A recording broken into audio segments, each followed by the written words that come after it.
సంవత్సరాల తరబడి government job కోసం వేచి చూస్తున్నారా? కేవలం 8 నెలల్లో మీ కల నెరవేర్చుకోండి. వెంటనే కింది నంబర్స్‌కి కాల్ చేయండి. నమస్తే రమ్మగారు. నమస్తే చే రమ్మగారు, జానపద కథలు ఏదైనా ఒకటి చెప్పుకుందామా? మామూలుగా రాజులు, రాణులు, మాయమంత్రాలు, రాక్షసులు, పిశాచాలు, గంధర్వులు, యక్షులు, వాళ్ళు వీళ్ళుగా మారిపోవటాలు, అవి కథలు ఉంటాయి బాగా. మన రామారావు గారు నటించిన చిక్కడు దొరకడు, కదలడు వదలడు, రాణి రత్నప్రభ, అలాంటి సినిమాలు భలే బాగుంటాయి.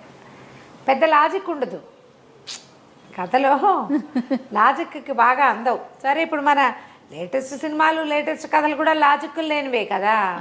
ఎక్కడి నుంచి ఎక్కడికో ఎలా వెళ్ళిపోతాడు, మన సంగీతం ఇంకో రాష్ట్రంలో వాళ్ళకి ఎలా అర్థమవుతుంది, అలాంటివి బోల్డ్ ఉంటాయి లాజిక్లు. ఎవరు అవే పట్టించుకోరు, చూసేస్తాం. కథలు కూడా వినేస్తూ ఉంటాం. కొంచెం అలాగే కొంచెం లాజిక్ ఉన్న ఒక కథ చెప్తాం. తండ్రి కోసం. పూర్వం ఒక రాజుగారు ఉండేవాడు, కేశవ వర్మ ఆయన పేరు. ఒకే ఒక కొడుకున్నాడు, నిరంజనుడు. ఒకనాడు ఈయన నిరంజనుడు ఒక 10 ఏళ్ళ పిల్లాడిగా ఉండగా అడవికి వెళ్ళాడు వేటాడడం కోసం. సరే, వేట పని అయ్యింది. ఏవో లేళ్ళు దుప్పుల్ని చంపారు, కొన్ని పులుల్ని కూడా వేటాడారు, ఏనుగు దంతాలు అవి దొరికినాయి. వీళ్ళన్నీ మోసుకుని వస్తుంటే ఒక యక్షుణుల సమూహం ఒకటి కనపడింది. గంధర్వకాంతలు, యక్షుణులు అనకూడదు, గంధర్వకాంతలు కనిపించారు. ఆ గంధర్వకాంతల్లో ఒక ఆవిడ పమిట ముళ్ళల్లో చిక్కుకుపోయింది.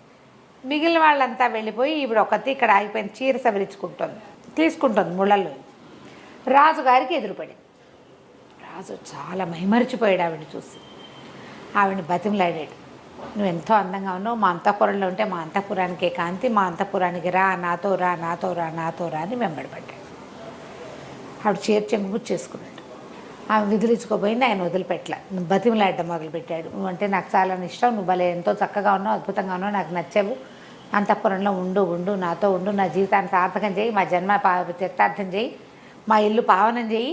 ఇలా బతిమలాడుతుంటే ఆవిడ, ఏంటి నువ్వు, నీకు అర్థమవుతోందా, నేను మీ జాతి దాన్ని కాను, నువ్వు నరుడివి, నేను గంధర్వకాంతని, నన్ను పిలుస్తావేమిటి, చూసి వెళ్ళిపో, పిలవకూడదు, పోనీ నాకు కూడా రావాలనిపిస్తే అది వేరే కథ. నేను నిన్ను చూసి రాదలుచుకోలేదు, ముళ్ళలో చేర్చంగి ఇరుక్కుందని నుంచుంటే ఇట్లా వెంబడబడతావా, పో అంది. అయినా ఆయన వదిలిపెట్టలే, బతిమలాడడం మొదలెట్టాడు. దాంతో ఆవిడంది, నీ కళ్ళ వల్ల కదా ఇది వచ్చింది, నేను చూడంగానే నేను మైమర్చిపోయానని చెప్పాడు. కళ్ళు నీకు ఈ పిచ్చని కలిగించాయి, నీ కళ్ళ వల్లే నువ్వు ఇలాంటి వ్యామోహంలో పడ్డావు, నీ కళ్ళు పోతాయి, గుడ్డివాడివి అయిపోతావు నువ్వని చెప్పించి ఒక్క విదిలించుకుని రయ్యమని వెళ్ళిపోయాడు. రాజుగారి కళ్ళు 2 పోయినాయి. ఏం చేస్తారు, ఆ గుడిగా రాజుగారిని మోసుకుని తెచ్చుకున్నారు. ఎన్ని వైద్యాలు చేసినా ఆ కళ్ళు రాలా.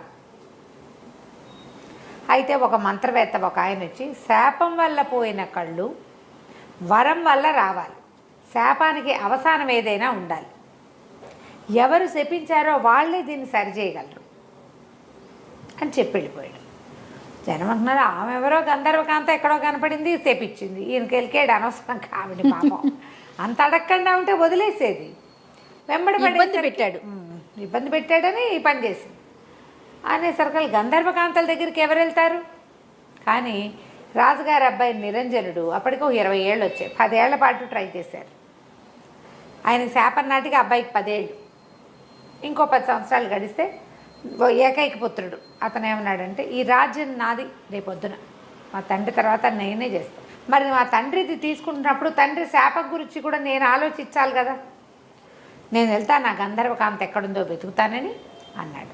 అందరూ హాహాకారాలు చేశారు, వద్దు అసలు కుదరదు, గంధర్వులతో ఆట మంచిది కాదు అంటే, కాదు నేను ప్రయత్నం చేస్తా అని బయలుదేరాడు.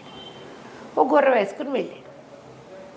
ఈ వాళ్ళ రాజ్యానికి ఈశాన్య దిక్కులో గంధర్వులు ఉంటారని ప్రతీతి. ఈ రాజుగారికి కూడా ఈశాన్యం వైపు ఉన్న అడవిలోనే ఈ గంధర్వకాంత కనపడింది. ఈశాన్యం వైపుకి వెళ్ళిపోయి ఇక ఆహారం తెచ్చుకున్న ఆహారాలన్నీ అయిపోయినాయి. పళ్ళు గిళ్ళు ఏమీ లేని ఒక పెద్ద చెట్ల తోపులోకి ప్రవేశించాడు. నీరసానికి కళ్ళు తిరిగిపోతున్నాయి అబ్బాయికి. పడుకుందామని పడుకున్నాడు. స్పృహ తప్పిపోయాడు, ఇంచుమించుగా నిద్ర కాదు అది, పడిపోయాడు. అయితే ఏమైంది, అతనికి మెలకు వచ్చేసరికల్లా అతని పక్కన ఒక బ్రహ్మాండమైన ఆకారంలో ఉన్న ఒక రాక్షసి కూర్చుంది. ద్రాక్ష పళ్ళని ఇట్లా చిరిపి తన నోట్లో పోస్తుంది. ఆ నోట్లోకి ఆ రసం వెళ్ళేసరికి షుగర్ తగలంగానే ఓపిక వచ్చి కళ్ళు తెరిపిల్లు పడ్డాయి. అక్కడి నుంచి అన్నీ పట్టుకొచ్చి తినిపించింది. వీడికి ఓపిక లేదు, అది ఎవరో భయపడేంత ఓపిక లేదు అతనికి. భయపడడానికి కూడా కొంచెం సత్తా కావాలి, అదే సత్తు లేదు. పళ్ళన్నీ తినిపించింది, దానిమ్మ గింజలు ఒలిచిపెట్టింది, మామిడి పళ్ళు తీసి పెట్టింది. పళ్ళన్నీ తిన్నాడు. ఎవరు నువ్వు అన్నాడు. నేను ఒక రాక్షసిని, నువ్వెవరు ఏమిటి అని అడిగింది. నేను నా పేరు నిరంజనుడు, ఫలానా రాజుగారి అబ్బాయిని. మా తండ్రికి శాపం తగిలింది, దాన్ని నివారింపజేయడానికి వెళ్ళాను. నీకు గంధర్వులు ఉండే వనం తెలుసా అంటే, గంధర్వులను కలుసుకోవాలంటే గంధర్వ లోకానికి వెళ్ళాలంటే నువ్వు ఆకాశంలోకి వెళ్ళాలి, నేల మీద నడిస్తే ఎలా కుదురుతుంది అంది రాక్షసి. అలా కాదు, నీకేదో శక్తులు ఉన్నట్టే ఇక్కడ ఒక్క పండు లేని ఇక్కడ ఇన్ని పళ్ళు పట్టుకొచ్చి తినిపించావు, నాకు సహాయం చెయ్యి అన్నాడు. చెయ్యంటే సరే ఆలోచించి రాక్షస ఏమందంటే, నేను గంధర్వ లోకంలోకి నాలాంటి వాళ్ళకి ప్రవేశం ఉండదు, తీసుకెళ్ళి బయట దిగబడుస్తా, మరి ఆడిన వాటి తప్పకుండా నేను కోరిన కోరిక తీరుస్తావా అంది. నువ్వు ఏమడిగినా తీరుస్తా, గంధర్వ లోకంలో వదిలిపెట్టున్నాను అన్నాడు. సరేనని ఈ రాక్షసి ఏం చేసింది, ఇతన్ని ఎత్తుకుని తీసుకుపోయి గంధర్వలోకపు వాకిట్లో వదిలిపెట్టింది. నువ్వు లోపలికి వెళ్ళొచ్చు, మానవులకు ప్రవేశం ఉంది, రాక్షసులకు ప్రవేశం లేదు, నేను ఇక్కడే ఉంటాను, నువ్వు పోయిరా అనేసరికల్లా సరే ఏం చేశాడు, లోపలికి నడుచుకుంటూ పోయాడు.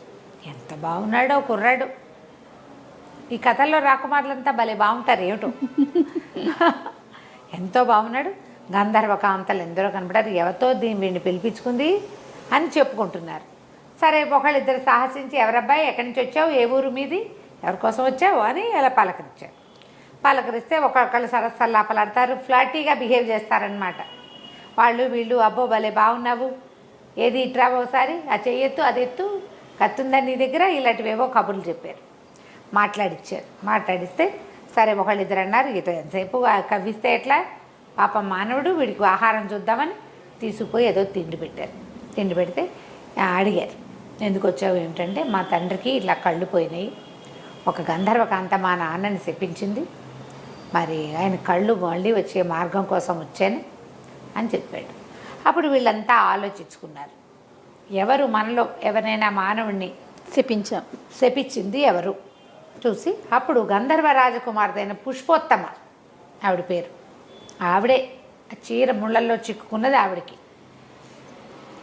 ఆ కబురు ఈ కబురు చేసి పుష్పోత్తమని పిలిపించారు. ఆ పుష్పోత్తమ వచ్చేసరికల్లా అప్పుడు ఈ కుర్రాడు అడిగాడు, మా నాన్నని మీరు తెప్పించారు కదా, ఆ శాపం పోగొట్టే అవసానం ఏదైనా చెప్పండి, కళ్ళు లేక మా నాన్న చాలా బాధపడుతున్నాడు మరి అని అడిగాడు. అడిగేసరికల్లా ఆవిడ ఏమందంటే, నా వెంటపడ్డాడు, లేకపోతే నేను చెప్పించేదాన్ని కాదు, రా రా రా అన్నాడు, ఆ కళ్ళ వల్లే అతను ఆ వ్యామోహంలో ఇరుక్కున్నాడని నేను కళ్ళు పోవాలని చెప్పించాను.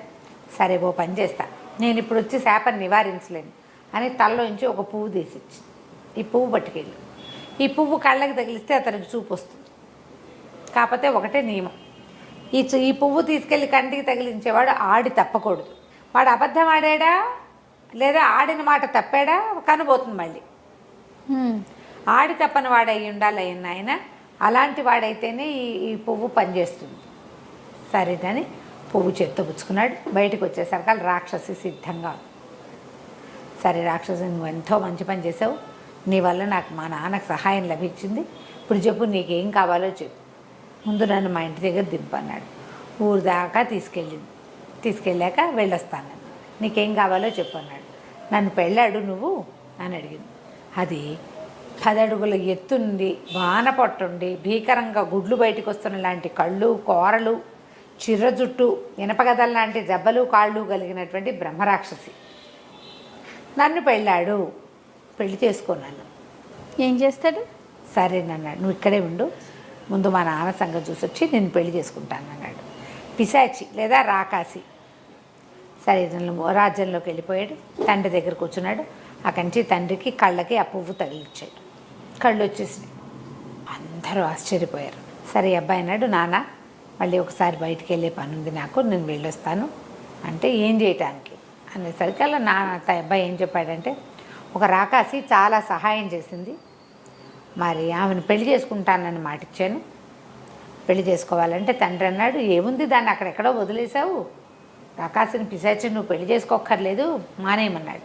నాన్న మానేశాను అనుకో, ఆ అమ్మాయికి మాట ఇచ్చా, ఆ పిశాచికి మాట ఇచ్చాను, ఇప్పుడు ఆడి తప్పితే నీ కళ్ళు పోతాయి నాన్న అంటే, నాకు కళ్ళు పోయినా పర్వాలా, పిశాచిని పెళ్లి చేసుకోవద్దు నువ్వని తండ్రి బతిమలాడాడు. నీ కళ్ళున్నా లేకపోయినా నేను ఆడి తప్పనని ఆడుకున్నాడు. ఆడి తప్పకూడదు, మాట్లాడాను, చెప్పాను, సత్యవాక్కులు వాటిని పాటించాలి అని చెప్పి అవి వెళ్ళిపోయాడు. నగరం బయట ఆ పిశాచి తోటలో కూర్చుని తను రమ్మన్నాడు. పెళ్లి చేసుకుంటాను పదా అని చేయిపుచ్చుకున్నాడు. చెయ్యి పుచ్చుకునేసరికి ఆ అమ్మాయి, ఆ రాక్షసి ఒక అందమైన అమ్మాయిగా మారిపోయింది. ఆశ్చర్యపోయాడు, ఇదేంటి, ఇది ఎలా జరిగింది అన్నాడు.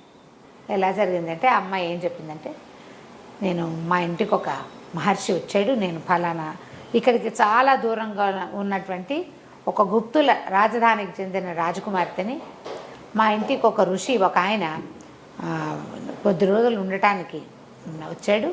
వచ్చేసరికి ఆయనకి నేను ఇలాగ వికృతాకారంతో ఆయన భయపెట్టడానికి ప్రయత్నం చేశాను, రంగులు పూసుకుని రాక్షసులాగా.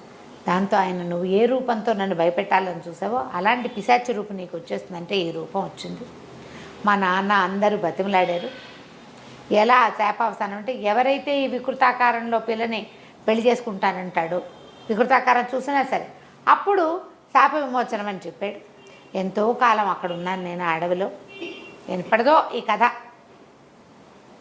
మా రాజ్యగీజ్యం అంతా పోయి ఉంటుంది. వాళ్ళు ఏమైపోయారో కూడా నాకు తెలియదు. నేను చాలా కాలంగా ఉన్నా, ఎవ్వడు నన్ను పెళ్లి చేసుకోవడానికి ముందుకు రాలేదు. నీకు సహాయం చేశాక నువ్వు ఆడి తప్పవన్న నమ్మకంతో నిన్ను అడిగానని చెప్పి, దాంతో ఇతను అమ్మాయిని చక్కగా చేతులు పుచ్చుకుని ఇంటికి తీసుకుపోయి, ఇదే నేను ప్రేమించిన ప్రేయసి పిశాచి అని చెప్పి అందరికీ ఆ అమ్మాయిని హాయిగా పెళ్లి చేసుకున్నాడు. తండ్రికి కళ్ళు వచ్చాయి, ఇతనికి భార్య కూడా వచ్చింది. తర్వాత నిరంజనుడే ఆ రాజ్యానికి రాజై ఎంతో కాలం పరిపాలించాడు. కథ కంచికి మనం ఇంటికి. నమస్తే రమ్మగారు. నమస్తే.